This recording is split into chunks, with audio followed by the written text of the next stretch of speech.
welcome back to my channel. My name is Cami, and over here we talk about all things love, relationships, and astrology. If you're new here, hi, hello, how are you doing? I hope that you subscribe by the end of this video. Please do not forget to like, comment, and share your thoughts, okay?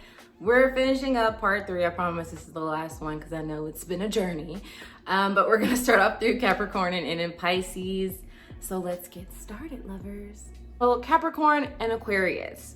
This is like whenever you date an older person and you're like benefiting from the fact that they're older and wiser and maybe have their life a little bit more together, but you're still that rebellious person who likes to have a good time. You know what I mean? Like the older person can benefit from your youthfulness and your quirky ways, and you can benefit from the stability of the older person. You see what I mean? It's like a win-win type of dynamic. My Venus is in Capricorn, so maybe I'm a little bit biased and I like structure and discipline and to feel safe and stable. You know, I like that. But I don't know. I would give this one maybe like a 7 out of 10 just because it's very familiar. If you don't know, Aquarius is co-ruled by Saturn. And Saturn is home to, or Capricorn is home to Saturn. So it's like there's like a comfort there, you know, a sense of security there. So that's why I would give this rating a 7 out of 10. Capricorn teaches Aquarius about stability and the importance of grounding. Aquarius gets Capricorn to be a little bit more youthful, fun, and open to ideas. And I think this is a really nice pairing, or it could be, you know. Or it could go complete opposite and Capricorn could be too overbearing and too demanding of the Aquarius, and Aquarius just wants to break free and be a free spirit. And yeah, so really just depends. But yeah, I personally give it like a 7 out of 10. Okay, so next up we have Aquarius and Aquarius. To be honest, it really just depends on the vibe. I know I've been saying that the whole time, but it really does. An Aquarius and Aquarius can be a truly beautiful experience, especially if you allow each other to be completely themselves and accepting, loving, understanding, great vibes. I feel like this is like a soulmate, you know, connection truly, because you can honestly be yourself without judgment and still have someone that is loving and nurturing to you. And it's a beautiful experience, you know, both air signs, both fixed.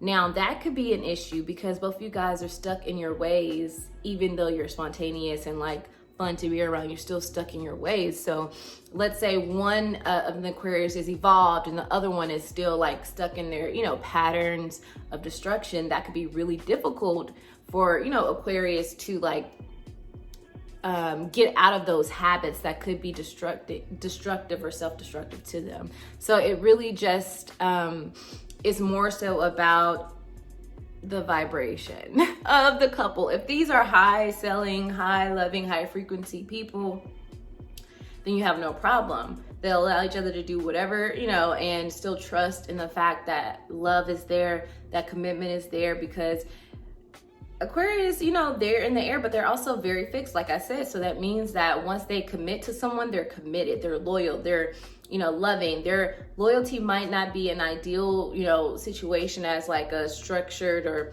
a construct or whatever systems or rules, because, you know, we like to break those, but they're very loyal because they are very fixed. So once they find someone, they tend to like, all right, this is it. that's it, that's enough. Or if the Aquarius is unevolved, this can lead to like, you know, self-destruction, self-sabotage in a dynamic or a situation. So I think it really, really just depends on the vibration. High vibe, 8 out of 10, beautiful, perfect, like good things happening. Just remember to give each other space, like, because y'all can be so connected that sometimes you're like, oh, well, we don't need space, but an Aquarius naturally needs space. So giving each other's breaks, or like maybe scheduling in breaks, like, okay, on Wednesdays we're gonna do our own thing.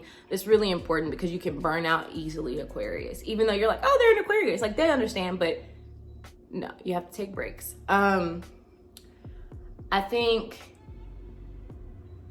8 out of 10 on good days, 3 out of 10 on like low vibe, because it can just ruin the whole mood. Alrighty.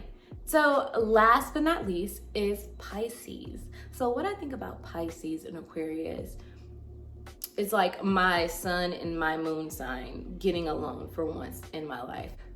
Because I'm Aquarius Sun, Pisces Moon, they are very conflicting, very opposite of each other. I would look at this as like someone who's dominant and someone who's submissive. If you're wanting someone to submit to you, Aquarius, you would probably choose a Pisces because they're mutable water, you know, and you're fixed air. So if you're wanting someone who just kind of goes along with every word you say, probably get a Pisces. And they just kind of roll with whatever. Where the issues lie is that a Pisces is very intuitive. It can sense whenever the Aquarius is doing something that could potentially hurt them. So they might, you know, rebel in that regard. I know this from experience with my Pisces moon, but a Pisces might go into their other world when it comes to, you know, because escapism is their thing. So they rather just escape from the situation than to be, you know, in a potential situation that might hurt them, you know. A Pisces and Aquarius is like a Capricorn and Aquarius thing. Like a Capricorn would dominate Aquarius, but an Aquarius would dominate a Pisces. You see what I'm saying? Aquarius being fixed and dominant and really holding that masculine energy every time a Pisces is around and just taking the lead and taking the initiative in that regard. And then the Pisces being submissive and being down to do whatever the Aquarius is saying is really beneficial because some Aquarians can be controlling and, you know, it helps them keep that up with their fixed modality. Yeah, so I would give this pairing